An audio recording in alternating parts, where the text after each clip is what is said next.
जिसकी 6 रानियां थी। 6 रानियों से उसके एक एक पुत्र थे, किंतु सभी पुत्र नकारे और आलसी थे। उनमें से कोई भी राजा के बाद राजगद्दी संभालने के योग्य नहीं था, क्योंकि वह सिर्फ मौज मस्ती में समय बिताते थे और राज्य की चिंता कभी नहीं करते। राजा इसी चिंता में सदैव रहता कि उसके बाद उसके विशाल राज्य का क्या होगा, राज्य की सुरक्षा और प्रजा का भविष्य कैसे संभाला जाएगा। एक बार महाराज सूर्य प्रताप शिकार खेलने घने जंगल में गया, जहां हरे भरे वृक्षों की छाया में नदियां बह रही थी और तरह तरह के पक्षी चहचहा रहे थे। लौटते समय अचानक उसे एक दिव्य देवकन्या मिली, जो जंगल में विचरण कर रही थी। दोनों ने एक दूसरे को देखते ही पसंद कर लिया। उनकी आंखों में प्रेम की चमक उभर आई और महाराज सूर्य प्रताप ने उसे अपनी सबसे छोटी रानी बनाकर बड़े सम्मान के साथ अपने भव्य महल में ले आया, जहां सोने चांदी के आभूषणों से सजा महल प्रकाशमान था। कुछ समय बाद छोटी रानी गर्भवती हुई। महाराज सूर्य प्रताप यह सोचकर बहुत प्रसन्न हुआ कि अब उसे एक योग्य वारिस मिल जाएगा, जो राज्य संभालने में सक्षम होगा और उसके सभी सपनों को पूरा करेगा। समय पूरा होने पर छोटी रानी का प्रसव हुआ, किंतु महाराज सूर्य प्रताप यह देखकर बहुत निराश और दुखी हुआ कि छोटी रानी ने किसी सामान्य शिशु को नहीं, बल्कि एक रहस्यमय अंडे को जन्म दिया है। शेष 6 रानियों ने ईर्ष्या से भरे मन से राजा के कान भरे कि छोटी रानी राक्षसी है और इस अंडे से कोई अनिष्ट ही होगा, अतः उसे महल से तुरंत निकाल दिया जाए। उनकी बार बार की चालाकी भरी बातों में आकर राजा भी प्रभावित हो गया और उसने छोटी रानी को महल से निकाल दिया। बेचारी छोटी रानी आंसू बहाती हुई अपना अंडा लेकर घने जंगल में चली गई, जहां जंगली जानवरों की आवाजें गूंजती थी। ममता के बस में होकर वह प्रतिदिन उस अंडे की सुरक्षा के लिए व्याकुल रहती थी। इसलिए वह अपने अंडे को एक सुरक्षित, अंधेरी और जंगली जानवरों की पहुंच से दूर एक गुफा जैसे स्थान पर छुपा कर रख देती और स्वयं पेट भरने के लिए कंद मूल तथा जंगली फल एकत्र करने के लिए घने जंगलों में भटकने निकल जाती थी। दिन भर की हाड़ तोड़ मेहनत और डर के साए में जीने के बाद जब वो शाम को बुरी तरह थक हार कर अपनी कुटिया नुमा गुफा में लौटती, तो सबसे पहले अपने उस प्रिय अंडे को अपने गोद में समेट लेती और मातृत्व के अगाध प्रेम में डूबकर उसे सहलाती हुई अपनी सारी थकान भूल जाती थी। इसी तरह दिन बीत रहे थे कि एक दिन भाग्यवश छोटी रानी को जंगल के एक एकांत कोने में कहीं से चमचमाता हुआ एक मुट्ठी अनाज मिल गया, जिसे पाकर उनकी खुशी का ठिकाना न रहा, क्योंकि उसने महीनों से अन्न का एक दाना तक नहीं चखा था। वह उस अनाज को बड़े चाव और हर्षोल्लास के साथ अपनी छोटी सी जीर्ण शीर्ण झोपड़ी में ले आई, परंतु शीघ्र ही उसकी खुशी चिंता में बदल गई, क्योंकि उसके पास उस कच्चे अनाज को पकाने के लिए न तो मिट्टी या धातु का कोई बर्तन था और न ही सूखी लकड़ियों से सुसज्जित कोई चूल्हा था, जिसके कारण वह बेबस होकर सोचती रहती कि आखिर इस विकट समस्या का समाधान कैसे हो और बिना आग तथा बर्तन के वह इस दिव्य अन्न का स्वाद कैसे चखे। अगले दिन जब असमंजस की स्थिति में छोटी रानी हमेशा की तरह कंद मूल और फल लेने के लिए जंगल की गहराइयों में चली गई, तो पीछे से गुफा में एक चमत्कार हुआ और उस दिव्य अंडे के भीतर हलचल हुई, जिससे कड़कड़ाती आवाज के साथ अंडा फूटा और उसमें से एक अत्यंत तेजस्वी, अलौकिक और दिव्य शक्तियों से युक्त बालक प्रकट हुआ, जिसने अपनी जादुई क्षमताओं और बाल सुलभ कुशलता का उपयोग करके पलक झपकते ही सूखी लकड़ियों और पत्थरों से आग जलाई, बर्तन का प्रबंध किया और उस एक मुट्ठी अनाज को ऐसे स्वादिष्ट और सुगंधित भोजन में परिवर्तित कर दिया जिसकी खुशबू पूरी गुफा में महकने लगी। जब दोपहर ढले, छोटी रानी अपने आंचल में कुछ जंगल फल लेकर वापस लौटी तो गुफा के समीप पहुंचते ही उसे पके हुए अन्न की ऐसी दिव्य और मनमोहक सुगंध आई कि वह चकित रह गई। और झोपड़ी के भीतर अनाज को पूरी तरह पका हुआ देखकर उसका आश्चर्य का ठिकाना न रहा। वह डर और कौतूहल से भर उठी और जोर से पुकारते हुए दृढ़ता पूर्वक बोली कि जिसने भी मेरी अनुपस्थिति में इस अनाज को पकाया है वह साक्षात मेरे सामने आए, क्योंकि जब तक मैं उस रसोइयों को देख नहीं लूंगी तब तक मैं इस भोजन को स्पर्श भी नहीं करूंगी। भले ही ये भोजन यहीं पड़े पड़े सड़ जाए, खराब हो जाए और मैं भूख के मारे तड़प तड़प कर अपने प्राण ही क्यों न दे दूं। अपनी माता के मुख से ऐसे भीष्म संकल्प और ममता भरी पुकार को सुनकर वह बालक जो अपनी मां की परीक्षा ले रहा था तुरंत प्रकट हो गया। उसका मुखमंडल सूर्य के समान दीप्तिमान, शरीर सुंदर और आंखें करुणा से भरी हुई थी। छोटी रानी ने जैसे ही उस तेजस्वी बालक को देखा तो उसका अंतर्मन वात्सल्य रस से सराबोर हो गया। वह भाव विभोर उठी और उसकी आंखों से आनंद के अश्रु अविरल बहने लगे। उसने दौड़कर अपने उस अद्भुत पुत्र को सीने से लगा लिया, उसके सिर को चूमा, खूब दुलार किया और गदगद कंठ से उसे संसार के समस्त सुखों का आशीर्वाद दिया। जिसके पश्चात दोनों माँ बेटे ने एक साथ बैठकर उस स्वादिष्ट पके हुए अनाज को बड़े चाव से खाया और अपने जीवन के इस पहले सुगत क्षण की खुशियों को एक दूसरे के साथ साझा किया। समय बीतने के साथ छोटी रानी ने अपने उस पराक्रमी और कांतिमान पुत्र का नाम तेजश्रोण रखा, जो दिन प्रतिदिन किसी बलशाली वटवृक्ष की भांति बड़ा होने लगा। वह कोई साधारण बालक नहीं था, इसलिए वह जंगल के भयानक शेरों, चीतों और अन्य खूंखार जंगली जानवरों के साथ ऐसे खेलता था मानो वह उसके पालतू खिलौने हों। और खेल खेल में ही वह अपनी अद्भुत और अदम्य दैवीय शक्तियों का प्रदर्शन करता रहता था, जिससे पूरा जंगल उसके प्रभाव से कांपता था। एक दिन की बात है,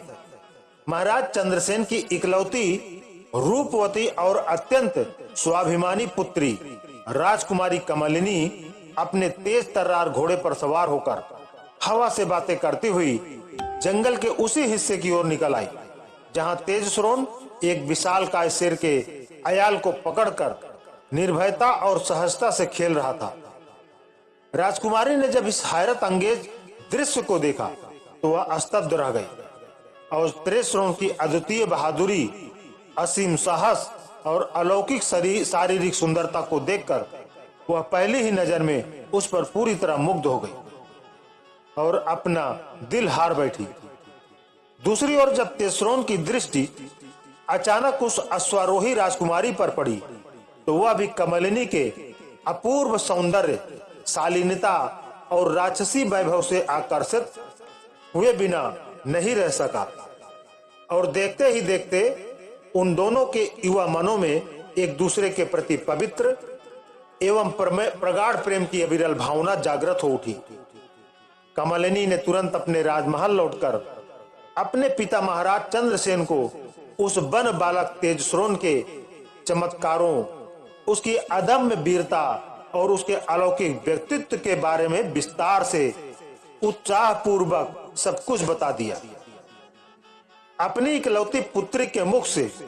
एक अज्ञात वनवासी युवक की इतनी प्रशंसा सुनकर महाराज चंद्रसेन के मन में कौतूहल और संदेह दोनों उत्पन्न हुए। इसलिए उन्होंने तुरंत दूत भेजकर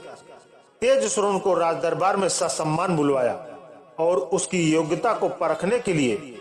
एक के बाद एक कई अत्यंत कठिन, जानलेवा और दुरूह परीक्षाएं ली। परंतु तेजश्रोण ने अपनी प्रखर बुद्धि, असीम शारीरिक बल और उच्च नैतिक मूल्यों का परिचय देते हुए हर परीक्षा को खेल खेल में उत्तीर्ण कर लिया और दरबार के बड़े बड़े दिग्गजों को दांतों तले उंगली दबाने पर मजबूर कर दिया। तेजश्रोण के इस अलौकिक प्रदर्शन से महाराज चंद्रसेन अत्यधिक प्रसन्न और संतुष्ट हो गए और उन्होंने सानंद अपनी प्रिय पुत्री कमलिनी का विवाह तेजश्रोण के साथ तय कर दिया, जिसके बाद संपूर्ण राज्य की दीपों से सजाया गया और विशाल शाही उत्सव, ढोल नगाड़ों तथा वैदिक मंत्रोच्चार के बीच दोनों का विवाह अत्यंत धूमधाम से संपन्न हुआ। विवाह के कुछ समय बाद जब चारों ओर शांति थी, तभी अचानक एक काले बादल की तरह पड़ोसी राज्य के एक अत्याचारी और घमंडी राजा ने महाराज चंद्रसेन के राज्य पर अचानक एक विशाल सेना के साथ भयंकर आक्रमण कर दिया, जिससे दोनों ओर की सेनाएं युद्ध के मैदान में आमने सामने आकर रक्तपात करने लगी। जब इस भीषण युद्ध और अपने ससुर के संकट की सूचना वन में रह रही छोटी रानी को मिली, तो उसने बिना एक क्षण गंवाए अपने वीर पुत्र तेजश्रोण को आदेश दिया कि वह तुरंत रणभूमि में जाए और अपने ससुर तथा उनके राज्य की रक्षा के लिए प्राणपण से सहायता करे। माता की आज्ञा को सिरोधार्य कर तेजश्रोण अदम्य साहस के साथ भयंकर गर्जना करते हुए युद्ध के मैदान में कूद पड़ा और कमलिनी के पिता की सेना का नेतृत्व संभालते हुए शत्रु दल पर साक्षात यमराज बनकर टूट पड़ा। तेजश्रोण के पास केवल शारीरिक साहस ही नहीं, बल्कि बचपन की वह अद्भुत दिव्य शक्तियां भी थी,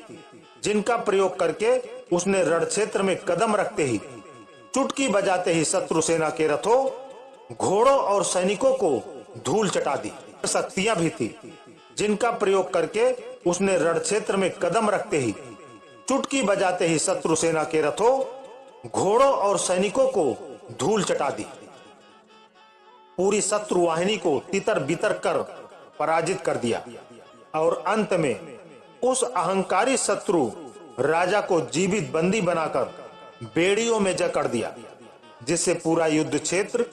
तेजश्रोण के जयकारों को और उसकी ऐतिहासिक विजय के शंखनाद से गूंज उठा।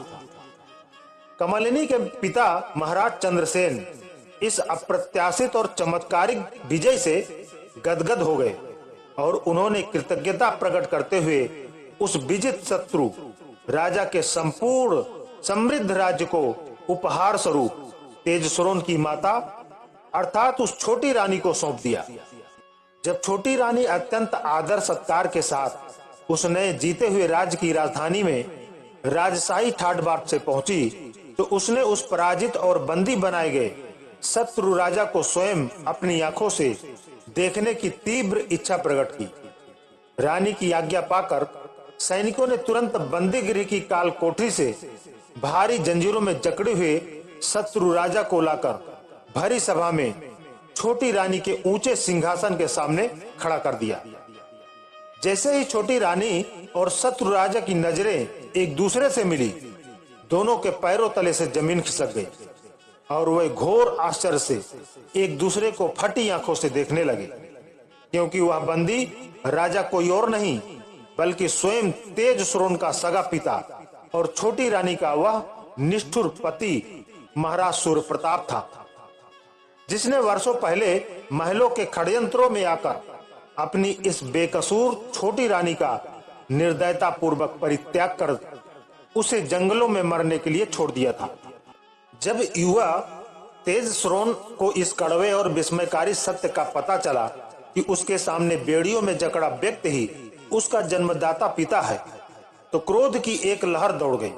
परंतु अपनी उदार और धर्म परायण मां के समझाने और उनके आदेश देने पर उसने बिना किसी प्रतिशोध की भावना के वह जीता हुआ पूरा राज्य अत्यंत सम्मान के साथ अपने पिता महाराज सूर्य प्रताप को वापस लौटा दिया। किंतु इस महानता और अपनी पूर्व की घोर भूलों को देखकर महाराज सूर्य प्रताप का हृदय पश्चाताप की अग्नि में जलने लगा। उन्होंने गिलानी से भरकर वह राज्य अपने पराक्रमी और दिव्य पुत्र तेजश्रोण को सौंप दिया और स्वयं अपनी अन्य 6 रानियों सहित राजपाट का त्याग कर वन गमन करने का कठोर निर्णय लिया, ताकि वह अपने पापों का प्रायश्चित करते हुए ईश्वर की तपस्या का मार्ग चुन सके। अपने पति को पुनः वन की ओर प्रस्थान करते देख भारतीय नारी के आदेशों से बंधी छोटी रानी ने भी अपनी पुरानी सारी प्रताड़नाओं को भुलाकर अपने पति के साथ ही वन में जाकर उनकी सेवा करने की इच्छा प्रकट की। किंतु उनके इस त्याग को देखकर बेटे तेज श्रोण, बहू कमलनी और स्वयं पश्चाताप की अग्नि में तप रहे पति महाराज सूर्य प्रताप ने हाथ जोड़कर उससे करबद्ध प्रार्थना की और कहा कि उसने अपने अब तक के संपूर्ण जीवन में बिना किसी दोष के जो अत्यधिक कष्ट, एकाकीपन और असहनीय दुख उठाए हैं, उनके बदले अब उसे जीवन के इस उत्तरार्ध में ऐश्वर्य, आराम और पूर्ण सम्मान के साथ इस भव्य राजमहल में निवास करना चाहिए, न कि पुनः वन की कटीली राहों और कठिनाइयों में भटकना चाहिए। अपने एकमात्र प्रिय पुत्र तेज श्रोण और पुत्र वधू कमलिनी के बार बार के भावुक आग्रह, अश्रुपूर्ण नेत्रों और अगाध प्रेम भरे अनुरोध के सामने छोटी रानी अंततः झुक गई और अपनी बन जाने की हट छोड़कर अपने बेटे बहू के साथ उसी विशाल वैभवशाली महल में रहने के लिए तैयार हो गई, जहां वे सब मिलकर बीते दिनों के दुखों को भुलाकर सुख, अटूट शांति, असीम आनंद और अचल समृद्धि के साथ एक आदर्श परिवार की तरह अपना गौरवमयी जीवन व्यतीत करने लगे। तो दोस्तों, आपको ये कहानी कैसी लगी? एक प्यारा सा कमेंट जरूर करें। अगर कहानी पसंद आई हो तो वीडियो को लाइक करके हाइप करें और ज्यादा से ज्यादा शेयर करें। चैनल को सब्सक्राइब जरूर कर लें। मिलते हैं अगली कहानी में, तब तक के लिए अपना